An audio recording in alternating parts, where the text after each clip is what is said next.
Hi there, I'm Leigh Redhead, a writer and member of Sisters in Crime Australia. Welcome to Scarlet Stiletto Bites, scintillating short stories by Australian women. Our weekly podcast is designed for busy lives. Each murder mystery is short, but not always sweet. Expect twisted tales, quirky humour, imagination, and a frisson of feminism. Sisters in Crime Australia's Scarlet Stiletto Awards were established in 1994 to unearth criminal literary talent. We're producing these podcasts of winning stories to celebrate the Sisters' 30th anniversary ceremony in Melbourne in late 2023. The concept designer and narrator is fellow sister, actor, barrister, broadcaster, and best-selling true crime author Susanna Lobez. Hello, Susanna here again. Today's story explores the distance between glorious and gruesome, and where reality sits on that spectrum.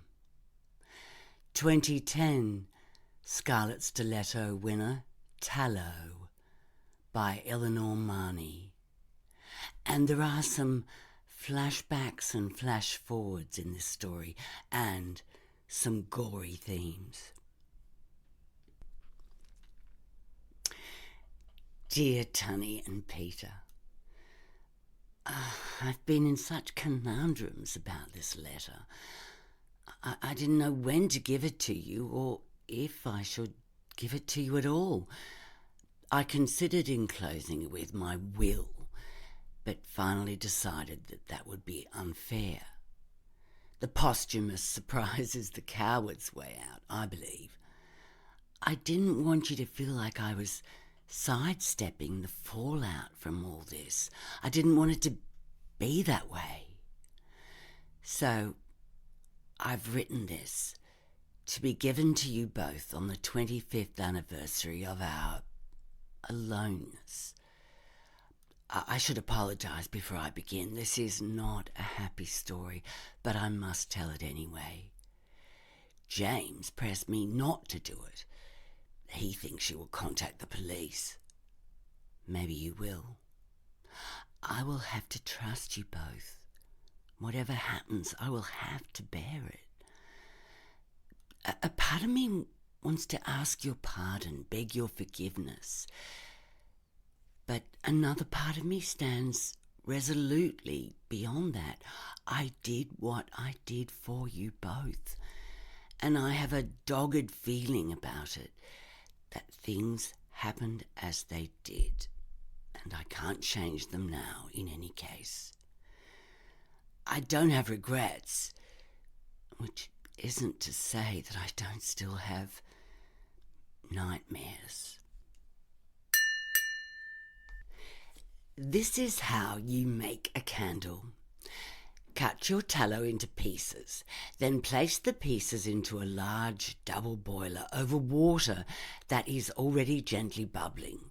Stir the tallow until it reaches 71 degrees Celsius and is completely melted. Add the colour chips or scent to the melted medium. This is really a matter of personal taste. Keep in mind that anything added will affect the way the candle burns, but raw tallow can have a meaty smell, and you might not fancy the amber, greasy look like yellowing teeth or tobacco-stained fingers. Cut the wicks to the desired length of the candle plus 5 inches and tie the wicks to the iron brooch. Check that the temperature of the tallow is still 71 Celsius. Then dip the wicks in the tallow for a few seconds. Lift back out and allow the candles to cool between dippings, about a minute or so. Once the weight of the tallow stiffens and straightens the wicks, things will get easier.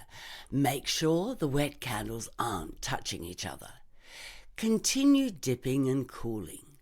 Repeat the process until the candles have reached the desired thickness, or forever, until your back and shoulders ache and you wonder if this whole terrifying, ghastly business will ever end. Flora's cards are labelled Tallow, just the creamy square of 240 GSM with the secretive dark script, her name and contact for the shop, very much like an exclusive club, a health spa maybe. The products are exclusive. You know it's a good way to make something popular. People usually desire the things they think they'll never attain. Flora recognises that yearning, but she doesn't feel it anymore. She has Douglas and Tunny and Peter to assuage it. She minds it only as a plank for the business now, working it into a recipe for commercial success. People desire. They desire candles and soap, even though candles and soap are really just fat and lye, mixed together in the right proportions. Standing there in your gown, smiling your hellos and thank yous for coming to my wedding, when Bev Dingle comes up clutching her Winnie Blues, already half pissed before the reception's properly started. Heedless of Douglas's tall, morning-suited bulk, she squeezes your arm. "Oh, Flo," she sozzles out. "Oh, Flo, your mum would be so proud. I don't know how you snagged him, but you snagged a beauty there, Flo, you lucky girl." And then the press of the queue is pushing her down the reception line. You and Douglas exchange quick grins before you straighten. 3 more hours to go and you smile, stretch your face. The soap is cut with a butcher's knife from immense pale-grained blocks. She only sells by weight. The candles are not for the faint-hearted. They are big, bigger around than Flora's own thigh, and some as tall as herself. She likes the scale of them, an art form. She never uses colour, keeps the ice white or honey gold or brown pear tones as the focus. Natural is very in, like recycled wood panelling or free-range eggs. Dad only lived long enough to see the twins arrive, the podling pair, he called them. And he never liked you talking with that Melbourne accent, but the twins, weren't they something? Just beautiful, just what the doctor ordered, right before he had his stroke. Tunny and Peter like to slide their fingers down the sides of wax mountains, press their hands against a soap block and then sniff the lavender on their skin. Flora likes to stand at the entrance to the shop and look at the graduating heights of the cold white pillars, the golden draped waterfall of dangling hand-dipped tapers, the massive chunks of soap like something she's chipped off a glacier. The sense of personal accomplishment is fantastic. You can't buy that. But that was after Mum died. She was always into crafty things, making do, making soap, sewing her own clothes, the big Vicola jars labelled peaches and stewed tomatoes. You can still remember the peaches melting in your mouth after all these years. The shop is entirely neat and pragmatic, much like Flora herself, a stylish amalgam that friends term Quaker modern. Elderly, gentrified industrial location, and Flora's old-fashioned wares in combination with glass, white paint, pale wood. She revels in it. It's like a present, a gift to herself after years of dutiful marriage and the shepherding of her twin lambs through gestation and infancy, and now school readiness. Actually, the shop is a present from Douglas, a reward or an apology, compensation for all the business trips and late night meetings and the isolation of solo parenting, all wrapped up in an old facade, rejuvenated by lime wash and varnished pine. I think it's more like a present from James, Douglas says as he curls an arm around her. She leans into his embrace. Oh, James, she says, rolling her eyes.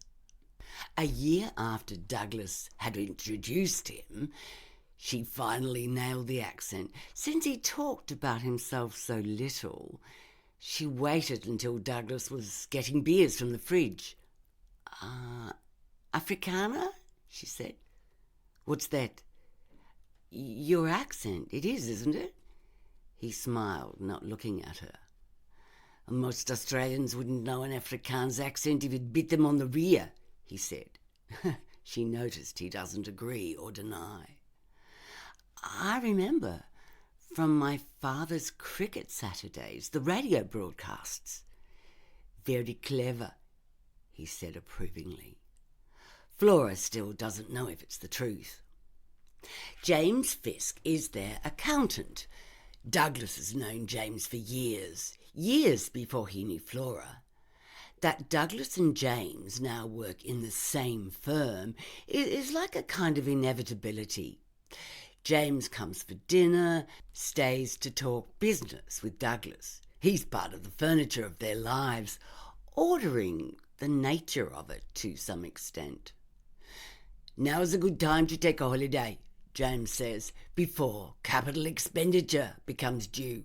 You should negatively gear the rental property. You've been wanting that industrial tankage unit for the workshop, haven't you? James says. You should buy it.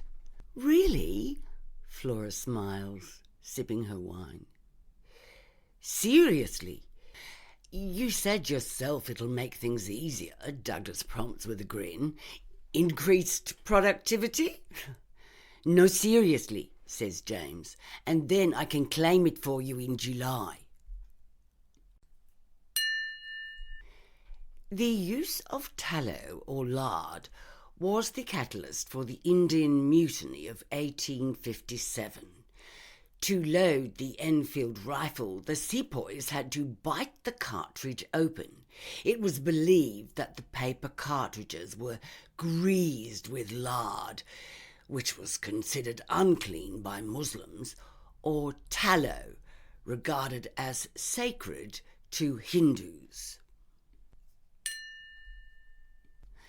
Later, Douglas finishes the last of the red while Flora tidies up. We should pay him a retainer, I think, sometimes, Flora says, wiping the bench top. Douglas frowns. Oh, don't say that, he'd be insulted. Do you think he's content? She wonders absently. Do I think he's what? I mean, he lives alone, he's obsessed with work, he's so contained. Flora has a sudden mental image of straw-haired James loosening his tie by 1 degree as he sits, whiskey in hand. I wonder if it makes him happy. I think James's interests are in other things, Douglas confides. What, he's not interested in happiness? I mean, I know he's not gay, so maybe, I don't know, having a family? Or at least a partner. You sound like my Auntie Vi, Douglas grins. Not everyone wants a family, Flo. James's loyalties lie elsewhere. Elsewhere? What are his loyalties then? Pecuniary, Douglas says. It rolls off his tongue like he's tasting the word. Leave him be, he has his own code. Flora leans on the bench top. Sounds a bit cold, I think, a bit mercenary. Douglas drains the glass and looks at the ceiling. Does it? The story of soap was first told in 1000 BC. Women rinsing clothes in the river below the place where animal sacrifices were conducted discovered that clothes became cleaner in contact with the soapy clay oozing there, where the rendered animal fat soaked through the wood ashes and into the river water. So my hand is shaking even as I write this. It was Wednesday evening. I remember because Wednesday and Thursday were the days I didn't open for business or do any preparation work. My midweek weekend, Douglas used to say. He said he'd take the Sydney meetings from Wednesday to Friday. I wasn't expecting him back until Friday evening. He undoubtedly wasn't expecting me to enter the shop. But we stopped there early on Wednesday evening because, oh, Tunny, you had left Bear upstairs from the shop. Do you remember Threadbare, dearest? We called him that because... Oh, I'm stalling, I'm sorry. We entered the shop and walked through the familiar dark colonnade, past the counter toward the staircase. I remember wondering why I could see light under the workshop door, feeling that mixture of exasperation, it must have been me, I've left something on, and alarm. Is anybody there? When I slid the workshop door open, the rollers hissed, and you were both clinging to my pants legs, and I saw your father. Douglas is standing near the centre of the workshop in his business shirt and trousers. Flora's hands remember holding the iron over that shirt, and now she's only holding her keys. Douglas is holding a small blowtorch, a kitchen one like you use to glaze creme caramel, like the one Flora uses in the workshop. It is the one she uses in the workshop. She recognises this somehow. In his other hand, Douglas holds a short-bladed Bowie knife. Tied to a wooden chair in front of him is a man in a singlet and a pair of dark trousers. He has bare feet. Flora can only see the back view, the man's sweaty black hair, his limp hands secured at the wrists, the bow of his shoulders. The floor beneath the chair, beneath Douglas's feet, is covered in thick, clear industrial plastic.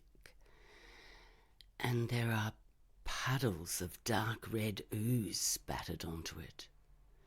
To the right of the chair is a blue shopping bag filled with bundles of paper money.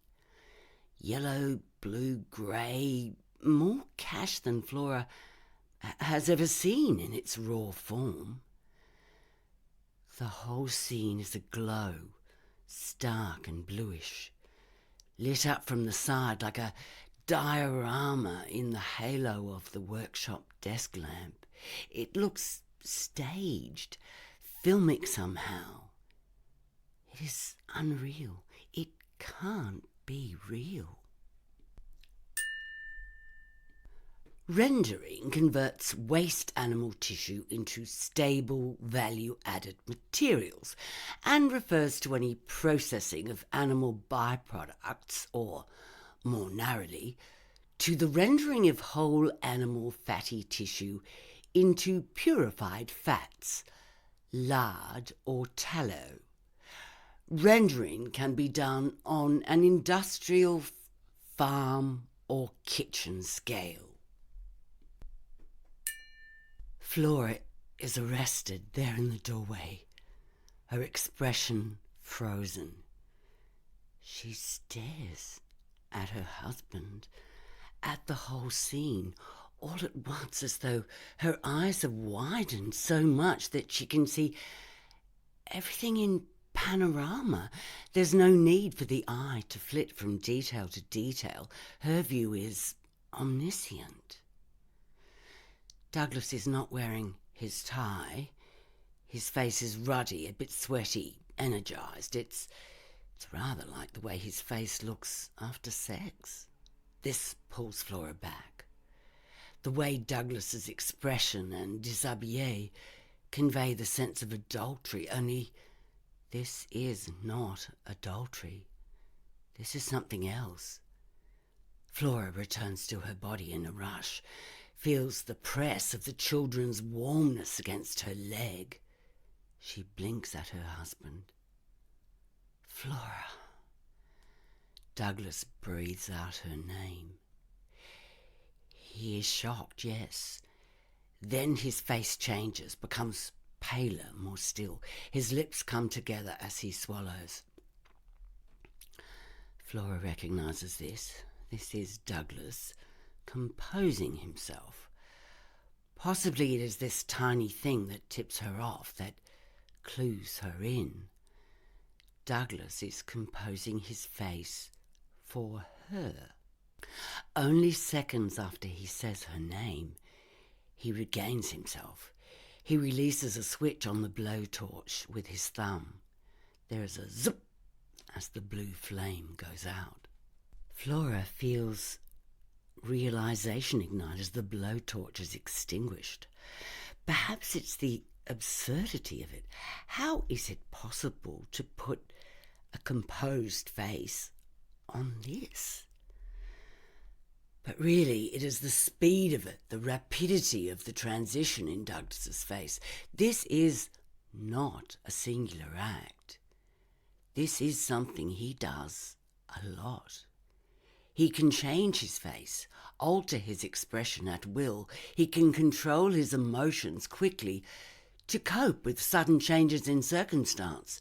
This is not the reaction of an ordinary, loving husband, devoted father, corporate businessman. This is not the reaction of an ordinary person. Flora understands. But please believe me, dear ones, when I tell you it wasn't an easy thing to do. On any level. Physically, it went on and on all night. Mentally and emotionally, I loved your father, loved him deeply. What he did doesn't really take that away. And what I did, I could say that I reacted on instinct, but in a way he did too. She takes her eyes off Douglas, only long enough to glance down at the child nearest her right hand.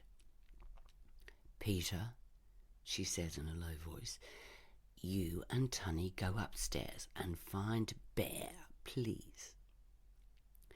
Something, the frisson of energy in the scene they don't understand, communicates itself to the children, like when Flora and Douglas argue.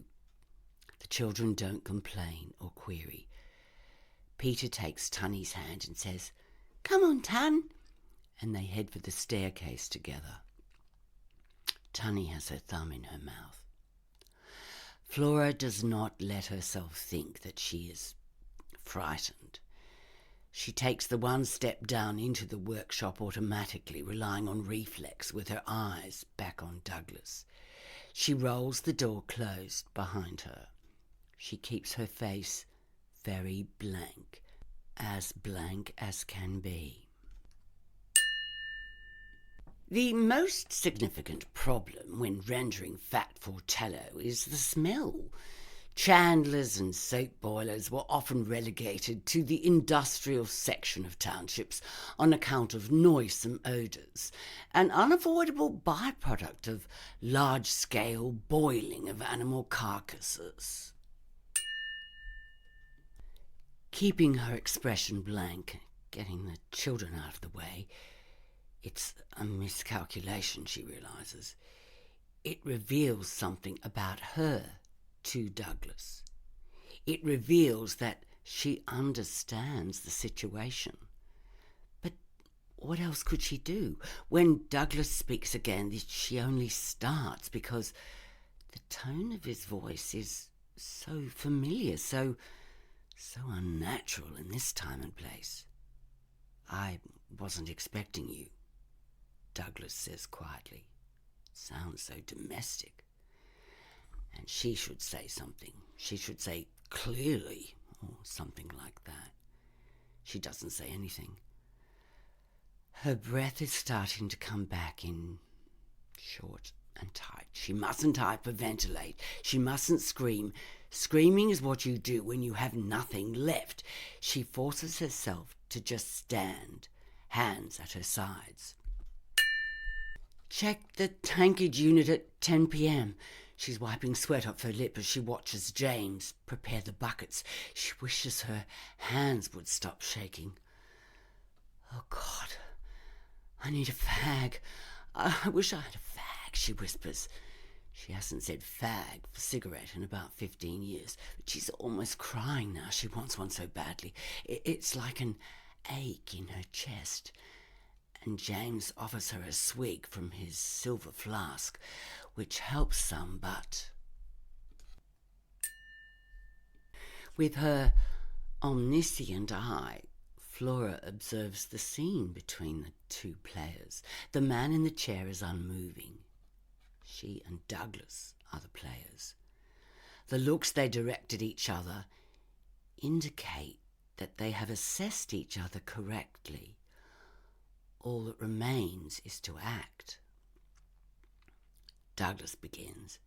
He sets his face grimly and says, "Flora, I'm sorry you had to see this."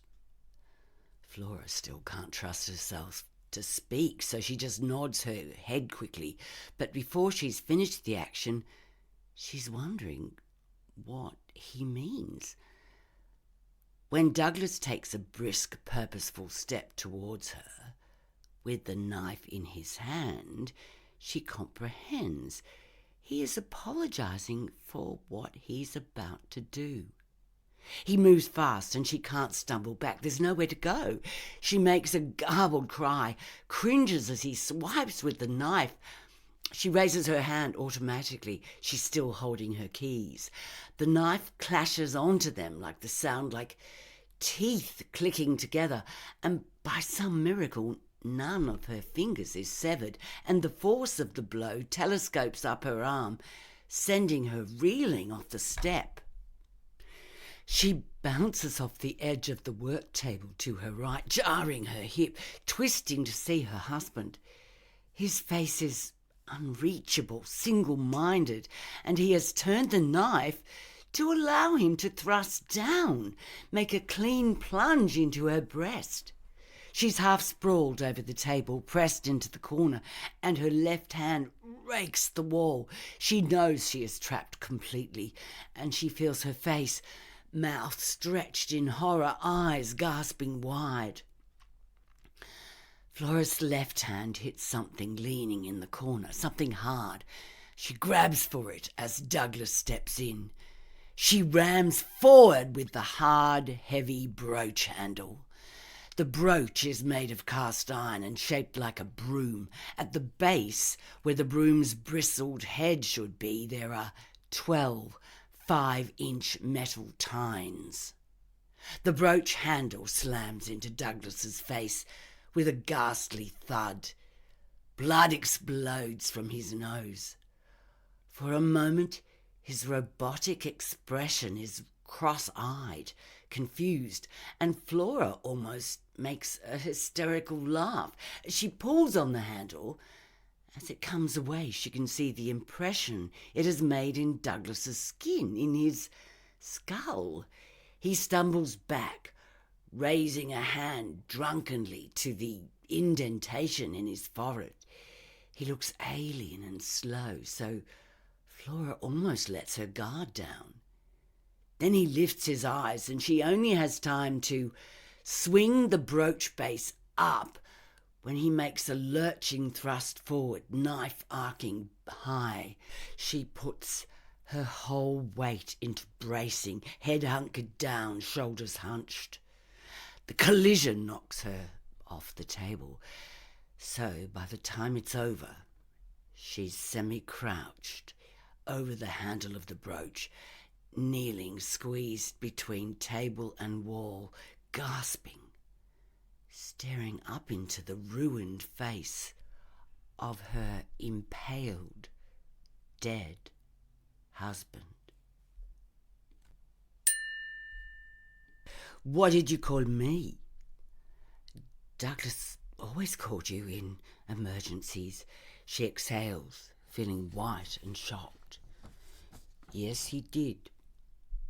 This is one, an emergency." "Yes, it is."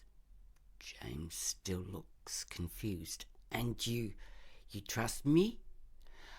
"I can do better than trust you," she says. "I can pay you." She stays like that for a minute, blowing hard. Then the demands of gravity kick in. She sinks forward, lets the brooch, with Douglas's body decorating the end, crumple to the floor. Douglas is half on, half off the step. His expression is one of total surprise. The tines of the brooch have pierced him in 4 places across the heartline of his chest, and in one place on his right bicep, snagging the muscle there cruelly. Flora's arms are sore and shaking, but she uses them to climb her way up to the tabletop. Then she uses the tabletop to support herself as she steps over the brooch and the body, stumbling onto the clear floor area beside the man in the chair. She'd forgotten about him. She stands, holding the table and shivering like she has hypothermia. Then her knees give way and she sinks in a shambolic fashion onto her bottom. Her arms flop. Her breath is blowing in and out, and she feels something building up inside her. The scream she couldn't afford to let out before, but she can't let it out now either. She drags her hands up to her face, pushes them hard against her mouth, so the only noise escaping is the sob of air wheezing in and out of her nose. She closes her eyes. Slowly, her breathing comes under control until she's just going behind her hand. Then she can take her hand away, open her eyes, just sit for a moment. Her eyes move around, the scene, the bodies, the plastic she's puddled on. Minutes pass. Then something clicks inside her and she heaves to her feet, staggers over to Douglas, roots in one trouser pocket before pulling on his hips to access the other. She pulls out the mobile phone, hesitates. Her fingers shake so she almost drops the phone, but she's got it open, thumbing the speed dial clumsily. In the pause, she takes 2 deep, levelling breaths. So when she speaks, her voice hardly trembles at all. "No, this is Flora," she says, like her own name tastes odd in her mouth. "That's all right. I'm at the shop. There's a bit of a mess here, James. Could you come over?" 10 minutes, all right, yeah. Come in through the back. Thanks." She closes the phone carefully and puts it in her pants pocket. Then she looks down and pats herself over, like pressing down creases. She rakes at her hair, takes another deep breath, steps over Douglas's waist to get up onto the step, the door sliding, so she can go upstairs and put the children to bed. Regarding the case of such absent, missing, lost spouse, inasmuch as it has been satisfactorily established through evidence of circumstances approved by the court that the presumption of death rule may be applied, thus allowing the state to grant probate and obtain an adjudication of the issue. He enters through the backyard into the workshop. He must have parked around the corner. He seems very calm, hair sticking up like he's just showered, casual jeans, and he closes the door before turning around. She sees the way he stands still, looks. He's not shocked. She doesn't find this surprising. His eyes move over everything, his face serious and without emotion, just assessing. She stands on the step, holding one arm across her body with the other arm, her shoulders still throbbing. The time she spent settling the children has made regular programming resume somewhat, and she feels a flare of panic. Suddenly she doesn't know what possessed her to call him or what he's going to do. Then he meets her gaze and holds it. "Okay," he says. He closes his eyes, opens them. "Okay. So if you are thinking 4 hours for the tankage unit, we'll..." "Shut up a minute. I'm trying to estimate poundage," she snaps, and then she presses her lips. Sorry. It's all right." "It's not. I am very sorry." "Flora," he says. She looks at the floor, rubs her fingers. He clears his throat. "Pounds. So it's what, the American unit?" "Yes, that's right." "So you just halved the weight, isn't that right?" She blows out a breath. Yes, I think it is." He starts moving immediately, walks over and puts 2 fingers on the neck of Chairman. Seems satisfied, goes through Chairman's pockets until he gets the phone, takes out his own phone, holds out his hand for Douglas's. She gives it to him. He cracks them all open, takes out the SIM cards, pockets them, groups the phones on the workbench. He talks as he works. "You walked in unexpectedly." "Yes." "The kids?" "Yes, upstairs. I put them to bed." "Think they'd stay asleep?" "Yes." "Okay," he says. "Do you have a baby monitor?" I've put it on." "Oh, okay." He stands for a moment, considering her. "You have very fast reflexes," he says finally. This is like a compliment, like telling her she was clever that time. She doesn't know what to say to this. "I need garbage bags," he says.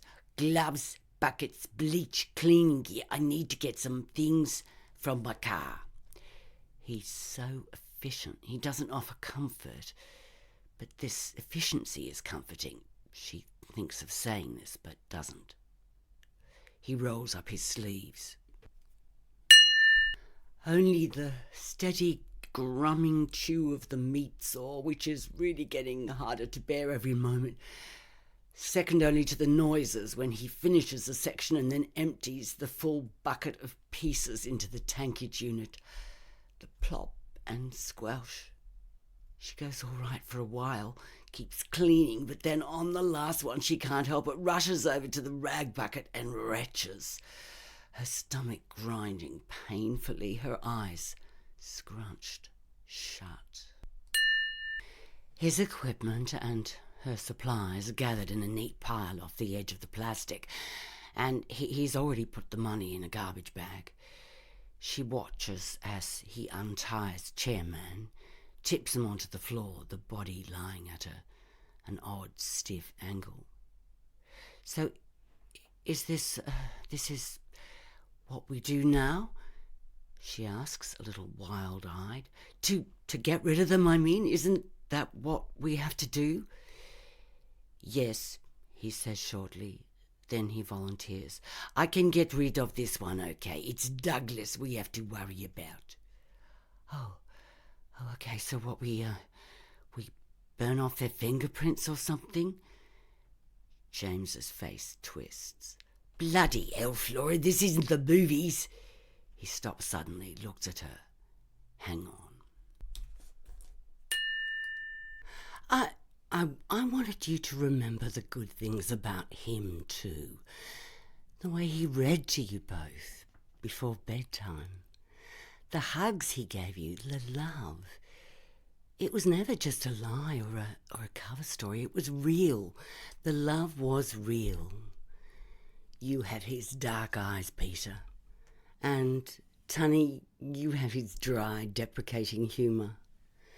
Something of him lives in both of you and makes me love you even more each day. It's what got me through the... They stop and sit together on the floor, backs to the workbench cupboards, sharing his hip flask. She feels washed out. She thinks they both look washed out, exhausted. There's hours to go. So, are you going to tell me about it? You mean Douglas? Yes. You want me to tell you about Douglas? Yes, she insists. Do I need to? He passes her the flask. You're not an idiot, Flora. Well, how about I tell you what I think and you just answer yes or no? Just talk, he sighs. Flora nods, then begins. He's been doing this for a long time. Yes. Longer than... No, forget that. James says nothing. And not as a... what you call it, an official government. No, he shakes his head. Independent contractor.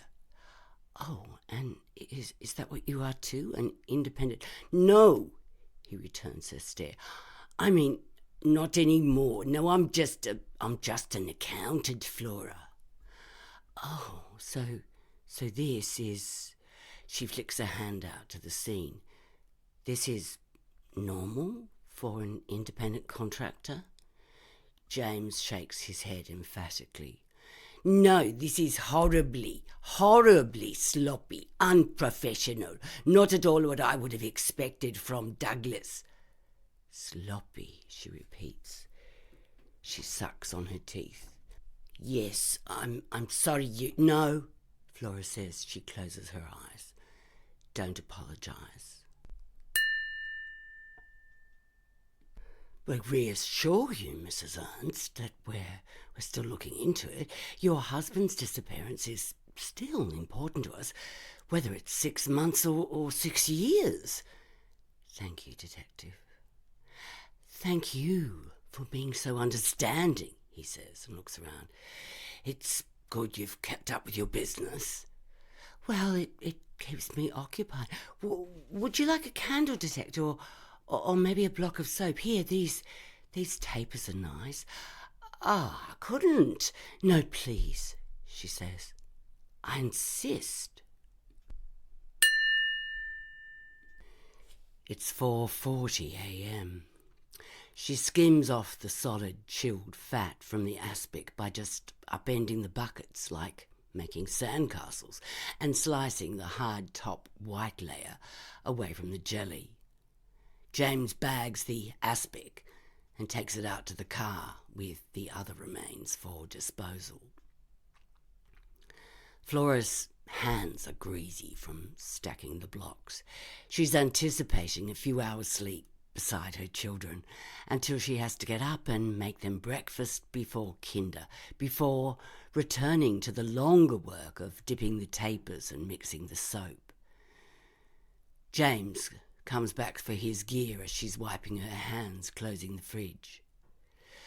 I've cleaned the U-bend in the sink and I'll do it again after you've finished, he says.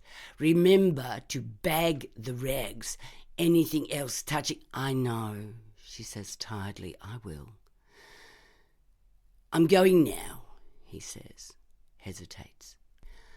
Flora? She looks at him. Thank you, James, she says, for everything. He moves, can't seem to decide whether to shake her hand or give her a kiss on the cheek, finally settles for squeezing her shoulder. His eyes seem slightly lost, hollow. Then he nods and leaves. Look, maybe asking too much, but I've wanted you two to know the whole story. All stories contain a spectrum from light to dark. This one contains much darkness, but a candle emits 13 lumens of visible light. So I think of your father and the love that produced you both when I touch flame to wick. That love still burns.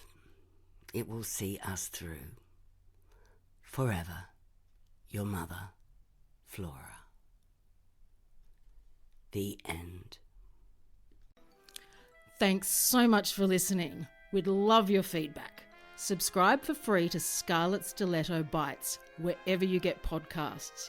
And do visit our website, sistersincrime.org.au.